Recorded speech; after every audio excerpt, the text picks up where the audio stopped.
Jérôme Coumet pour le groupe Paris en commun.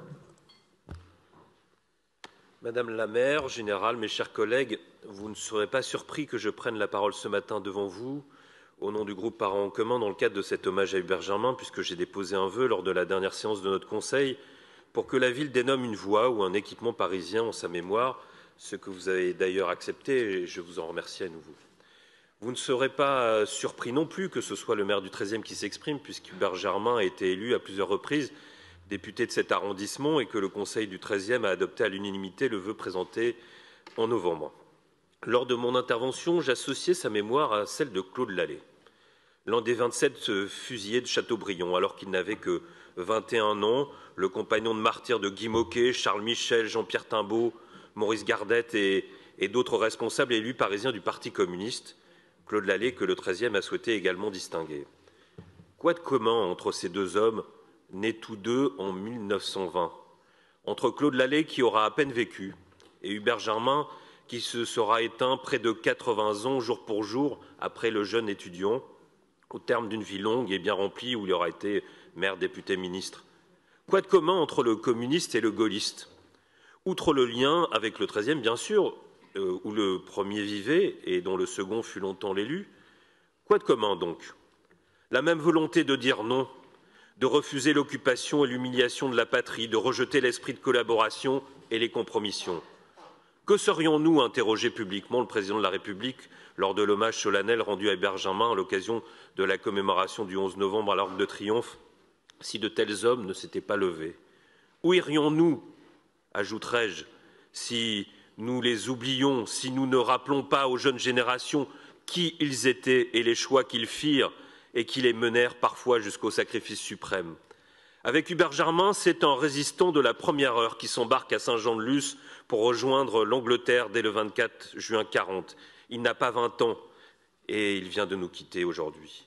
C'est le combattant de Bir Hakeim où il est cité à l'ordre de l'armée pour sa conduite exemplaire, d'El Alamein, des campagnes de Tunisie, d'Italie où il fut grièvement blessé et décoré de la Croix de la Libération par le général de Gaulle en personne. Celui aussi du débarquement en province, de la libération de Toulon, de Lyon, des campagnes des Vosges et d'Alsace. Avec Hubert Germain, c'est un héros français. Le terme est souvent galvaudé, mais il est ici plus que mérité. Et le dernier des 1038 compagnons de la libération qui disparaît, vous l'avez rappelé, Madame la maire. Avec Hubert Germain, c'est aussi le ton des acteurs, des témoins directs qui s'achèvent. D'aucuns l'ont bien compris, qui tentent de réécrire l'histoire à leur convenance, au gré de leurs ambitions et de changer ce passé qui ne passe pas, pour reprendre le titre du célèbre ouvrage d'Éric Conan et d'Henri Rousseau. Des propos qui, hier encore, auraient été taxés de révisionnistes, seraient propices dorénavant à assurer un destin national.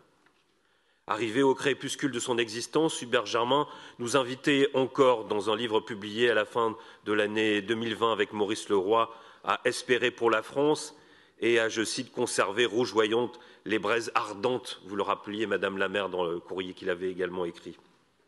Que répondre de mieux, de plus approprié et de plus fort au chantre du déclin national?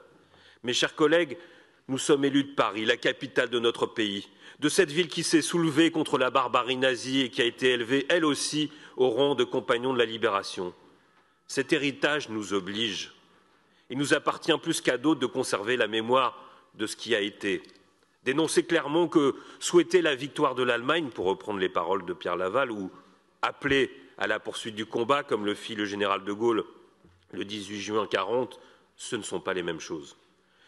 Qu'engager volontairement, résolument la France dans la collaboration avec le régime nazi, on se souvient de la poignée de main de Pétain et d'Hitler à Montoire, ou résister à l'occupant, ce ne sont pas les mêmes choses. Qu'haïr la République, l'égalité et abolir le parlementarisme, les partis politiques, les syndicats, la liberté d'opinion au nom d'une prétendue révolution nationale, ou lutter pour une France libre et démocratique, ce ne sont pas les mêmes choses. Qu'adopter le statut des Juifs dès octobre 40 et ordonner à la police et à la gendarmerie française de concourir à leur traque et à leur déportation, ou de porter le bon nom de juste et d'avoir sauvé ne serait-ce qu'une vie au péril de la sienne, ce ne sont pas les mêmes choses. Non, mes chers collègues, tout n'est pas dans tout, tout ne se vaut pas, et pour résumer, Pétain, ce n'était pas de Gaulle et inversement. Il n'est pas concevable de se revendiquer de loin et de vouloir réhabiliter ce qui ne peut pas et ne doit pas l'être. C'est pourquoi nous devons honorer celles et ceux qui, en ces heures les plus sombres de notre histoire, ont fait le choix du courage, de la justice et de la dignité, et parmi ceux-ci, Hubert Germain figure au premier rang. En ce sens, son exemple et sa mémoire doivent nous rassembler, au-delà de ce qui nous sépare, de nos engagements politiques différents, et son héritage est bien notre bien commun. Il nous appartient à tous de le défendre.